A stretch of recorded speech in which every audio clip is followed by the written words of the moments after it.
Hi, everyone. My name is Trang Nguyen. I am an abolitionist social worker and psychotherapist currently located on the unceded land of the Ohlone people, colonially known as Oakland, California.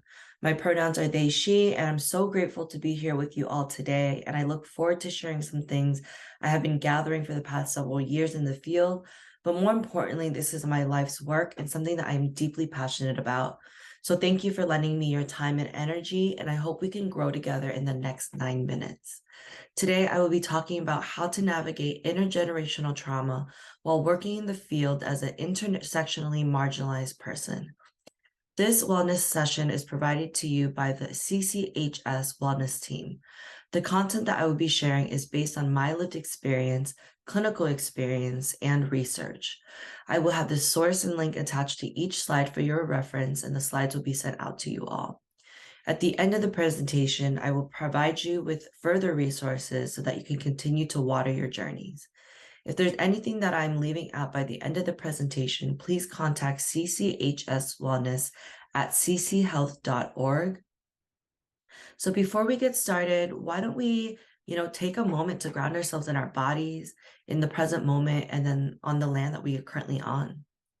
So start by settling into a comfortable position and allow your eyes to close or keep them open with a softened gaze. Begin by taking several long, slow, deep breaths, breathing in fully and exhaling fully.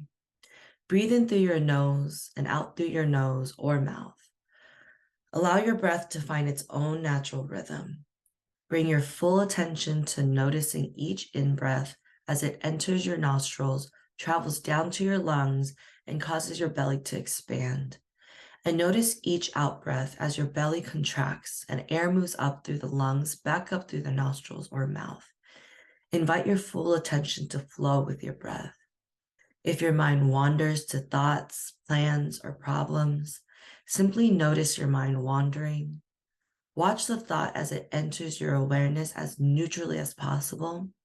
Then practice letting go of the thought as if it were a leaf floating down a stream. In your mind, place each thought that arises on a leaf and watch as it floats out of sight down the stream. Then bring your attention back to your breath. Your breath is an anchor you can return to over and over again when you become distracted by thoughts. As this practice comes to an end, slowly take a couple deep breaths. When you're ready, open your eyes and come back fully alert and awake. The breath is always with you as a refocusing tool to bring you back to the present moment. All right, thank you for doing this breathing exercise with me. Feel free to take a moment to pause the video to look at the benefits of grounding, tuning inwards, and taking some deep breaths. All right, so what is intergenerational trauma? Intergenerational trauma is a concept developed to help explain years of generational challenges within families. It is the transmission of the oppressive or traumatic effects of a personal, social, and/or historical event. Sadly, many families cope with intergenerational trauma by employing two unhealthy coping mechanisms: denial, refusing to acknowledge the trauma happened; minimization, ignoring the impact of the trauma and making the traumatic experience appear smaller than it really is. What is intersectionality? The interconnected nature of social categorizations such as race, class, sexuality, and gender as they apply to a given individual or group, regarded as creating overlapping and interdependent systems of discrimination or disadvantage. All forms of inequality are mutually reinforcing and must therefore be analyzed and addressed simultaneously to prevent one form of inequality from reinforcing another. Through an awareness of intersectionality, we can better acknowledge and ground the differences among us. So, how to navigate intergenerational trauma? A lot of us in the helping professions get into the work due to our own challenging experiences. No matter how much work we have done on ourselves, we all have the potential of being re-traumatized and triggered at our space of work due to the nature of it. Some of us have acknowledged and recognized the systemic intergenerational harm that has been caused to us as individuals in our communities and in our lineage, but some of us have not. When we do not address our own trauma, we cannot identify the impacts that it has on us. We then react from our triggers, project it onto others, which cause harm on the person we are supposed to serve. And it also backfires and create more conflict within ourselves. So it is extremely important to identify our own traumas, to not minimize or deny the facts of our experiences, to name it and move through it. Until we're able to take ownership of our own experiences, we cannot heal what we don't feel. What is projection? Psychological projection is a defense mechanism people subconsciously employ in order to cope with difficult feelings or emotions.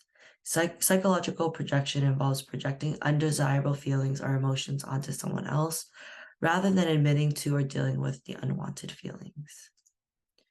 So identifying our own traumas is very huge in this process. First, we want to be honest and open with ourselves, identifying where we are intersectionally positioned, practice self-acceptance, letting go of ego and pride.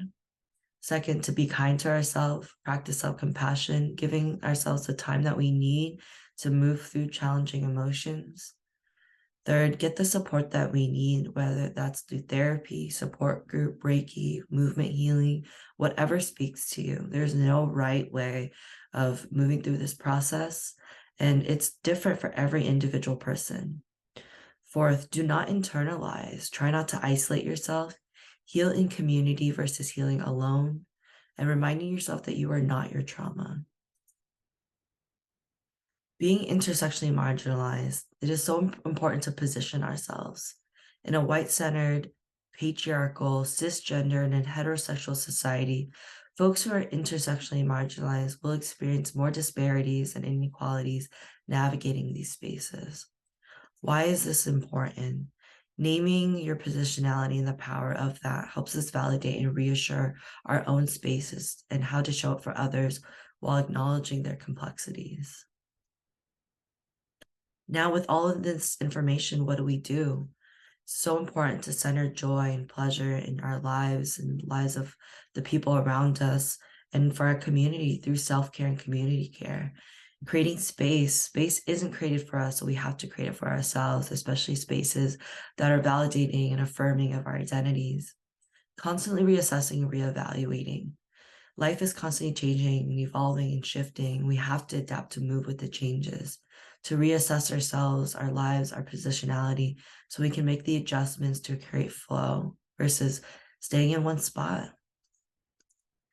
Before we wrap up this presentation, I want to leave you with this quote. We carry the pain and resources of our ancestors. We didn't just inherit the pain of our ancestors genetically, spiritually, and through attachment wounding.